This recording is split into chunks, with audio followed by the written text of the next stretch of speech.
13. The Trader's Son. In the province of Hunan there dwelt a man who was engaged in trading abroad, and his wife, who lived alone, dreamt one night that someone was in her room. Waking up, she looked about and discovered a small creature, which on examination she knew to be a fox. But in a moment the thing had disappeared, although the door had not been opened. The next evening she asked the cookmaid to come and keep her company, as also her own son, a boy of 10 who was accustomed to sleep elsewhere. Towards the middle of the night, when the cook and the boy were fast asleep, back came the fox, and the cook was waked up by hearing her mistress muttering something as if she had nightmare. The former then called out, and the fox ran away. But from that moment the trader's wife was not quite herself. When night came, she dared not blow out the candle, and bade her son be sure and not sleep too soundly. Later on, her son and the old woman, having taken a nap as they leant against the wall, suddenly waked up and found her gone. They waited some time, but she did not return, and the cook was too frightened to go and look after her. So her son took a light, and at length found her fast asleep in another room. She didn't seem aware that anything particular had happened, but she became queerer and queerer every day, and wouldn't have either her son or the cook to keep her company anymore. Her son, however, made a point of running at once into his mother's room if he heard any unusual sounds. And though his mother always abused him for his pains, he paid no attention to what she said. At the same time, the more people urged him on to keep a sharp lookout, the more eccentric were his mother's ways. One day she played at being a mason and piled up stones upon the windowsill, in spite of all that was said to her. And if anyone took away a stone, she threw herself on the ground and cried like a child, so that nobody dared go near her. In a few days she had got both windows blocked up and the light excluded, and then she set to filling up the chinks with mud. She worked hard all day without minding the trouble, and when it was finished she smoothed it off with the kitchen chopper. Everyone who saw her was disgusted with such antics and would take no notice of her. At night her son darkened his lamp, and with a knife concealed on his person, sat waiting for his mother to mutter. As soon as she began, he uncovered his light and, blocking up the doorway, shouted out at the top of his voice. Nothing, however, happened, and he moved from the door a little way when suddenly out rushed something like a fox which was disappearing through the door. When he made a quick movement and cut off about 2 inches of its tail, from which the warm blood was still dripping, as he brought the light to bear upon it. His mother hereupon cursed and reviled him, but he pretended not to hear her, regretting only as he went to bed that he hadn't hit the brute fair.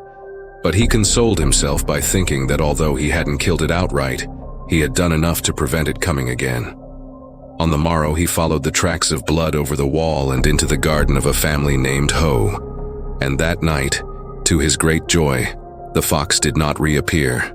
His mother was meanwhile prostrate with hardly any life in her, and in the midst of it all his father came home.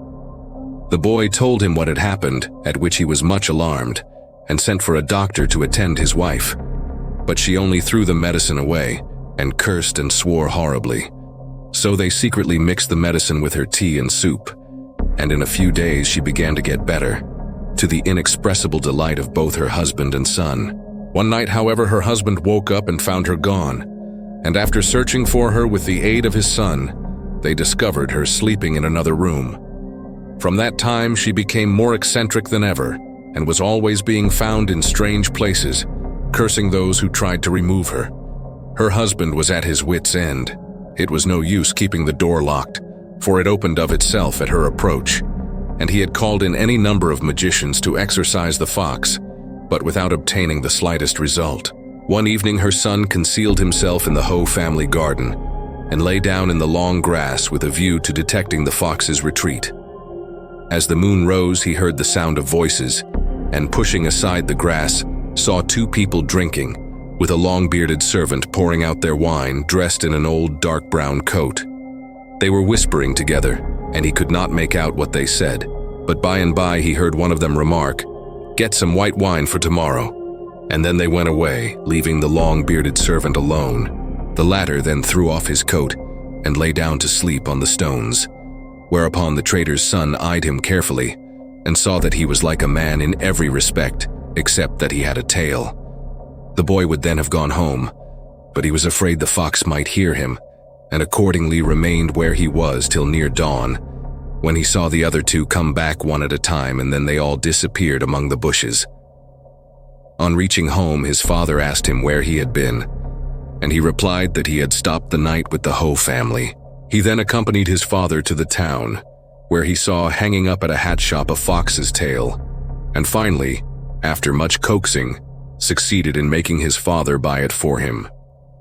While the latter was engaged in a shop, his son, who was playing about beside him, availed himself of a moment when his father was not looking and stole some money from him, and went off and bought a quantity of white wine, which he left in charge of the wine merchant. Now an uncle of his, who was a sportsman by trade, lived in the city, and thither he next betook himself. His uncle was out, but his aunt was there, and inquired after the health of his mother. "She has been better the last few days," replied he, "but she is now very much upset by a rat having gnawed a dress of hers, and has sent me to ask for some poison." His aunt opened the cupboard and gave him about the 1/10 of an ounce in a piece of paper, which he thought was very little. So, when his aunt had gone to get him something to eat, he took the opportunity of being alone, opened the packet and abstracted a large handful. Hiding this in his coat, he ran to tell his aunt that she needn't prepare anything for him, as his father was waiting in the market, and he couldn't stop to eat it. He then went off, and having quietly dropped the poison into the wine he had bought, went sauntering about the town. At nightfall he returned home and told his father that he had been at his uncle's. This he continued to do for some time, until one day he saw amongst the crowd his long-bearded friend. Marking him closely, he followed him, and at length entered into conversation, asking him where he lived. "I live at Peitsun," said he. "Where do you live?" "I," replied the trader's son falsely, "live in a hole on the hillside." The long-bearded man was considerably startled at his answer, but much more so when he added, "We've lived there for generations, haven't you?" The other then asked his name, to which the boy replied, "My name is Hu. I saw you with 2 gentlemen in the Ho family garden, and haven't forgotten you." Questioning him more fully, the long-bearded man was still in a half-and-half state of belief and doubt, when the trader's son opened his coat a little bit, and showed him the end of the tail he had bought, saying, "The like of us can mix with ordinary people, but unfortunately, we can never get rid of this." The long-bearded man then asked him what he was doing there, to which he answered that his father had sent him to buy wine, whereupon the former remarked that that was exactly what he had come for, and the boy then inquired if he had bought it yet or not. "We are poor," replied the stranger, "and as a rule I prefer to steal it." "A difficult and dangerous job," observed the boy. "I have my master's instructions to get some," said the other. "And what am I to do?" The boy then asked him who his masters were, to which he replied that they were the 2 brothers the boy had seen that night.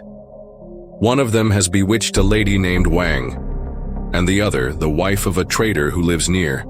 The son of the last mentioned lady is a violent fellow, and cut off my master's tail so that he was laid up for 10 days, but he is putting her under spells again now. He was then going away, saying he should never get his wine, but the boy said to him, "It's much easier to buy than steal. I have some at the wine shop there which I will give to you. My purse isn't empty, and I can buy some more." The long-bearded man hardly knew how to thank him, but the boy said, "We're all one family. Don't mention such a trifle. When I have time, I'll come and take a drink with you."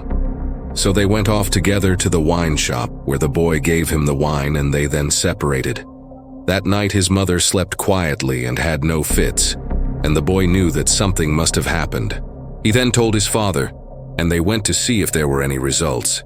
When lo, they found both foxes stretched out dead in the arbor. One of the foxes was lying on the grass, and out of its mouth blood was still trickling. The wine bottle was there, and on shaking it they heard that some was left. Then his father asked him why he had kept it all so secret, to which the boy replied that foxes were very sagacious and would have been sure to scent the plot. Thereupon his father was mightily pleased and said he was a perfect Ulysses for cunning. They then carried the foxes home and saw on the tail of one of them the scar of a knife wound. From that time they were left in peace, but the trader's wife became very thin, and though her reason returned, she shortly afterwards died of consumption. The other lady, Mrs. Wang, began to get better as soon as the foxes had been killed. And as to the boy, he was taught riding and archery by his proud parent, and subsequently rose to high rank in the army. Thanks for watching. Please like the video and subscribe to the channel for more excellent content.